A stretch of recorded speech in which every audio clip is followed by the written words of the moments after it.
Isa sa pinagmamalaki ng mga Kapampangan, pork sisig. Medyo naiba lang ito ng konti dahil gumamit ako ng liempo imbes na tenga o maskara ng baboy. Without further ado, panoorin nyo na kung gaano kasimple ang paggawa ng Kapampangan sisig. First, pinakuluan ko muna ang liempo at pagkatapos pinakuluan ko rin sa ating pinagkuluan na stock yung chicken liver. Yung ingredients nito ay katulad lang ng sa lechon kawali recipe natin. Ilalagay ko yon sa link sa ibaba.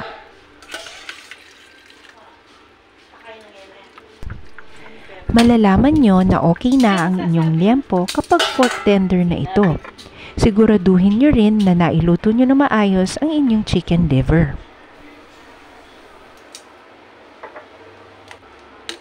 Pagkatapos pakuluan ng ating pork at chicken liver, inoven ko ang ating liempo para mag-dry ito bago iprito. In-airfry ko naman ang ating chicken liver para magkaroon siya ng medyo grilling effect. Ang original na Kapampangan sisig, iniihaw ang pork at ang chicken liver. Pero dito sa version na gagawin natin, ipiprito natin ang pork para medyo may crispy effect siya.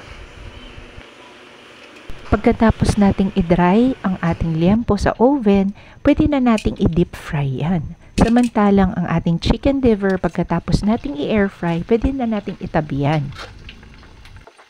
I-deep fry nyo lang ang inyong liempo hanggang maging crispy ito. Medyo napasobra lang yata ng luto ang akin, kaya medyo nasunog ng konti. Pero masarap pa rin yan. Pagluto na, i-chop lang natin ang ating liempo at ang ating chicken liver. Ngayon, pagsamahin na natin. Sa isang bowl, pagsamahin lang natin ang chopped liempo, chopped chicken liver, chopped onions,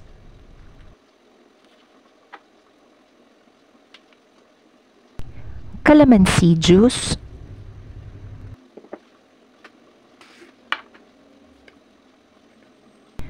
at salt and pepper. Ganyan lang po ang original na sangkap ng ating Kapampangan sisig.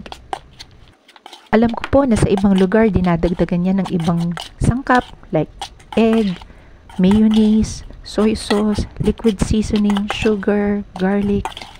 Pero dito po sa Pampanga, ganyan lang po kasimple ang ating sisig. Pwede na po natin iserve yan ng ganyan lang or ilagay sa sizzling plate na may margarine. Pwede rin po natin lagyan yan ng soy sauce on the side. Yan! Kain na!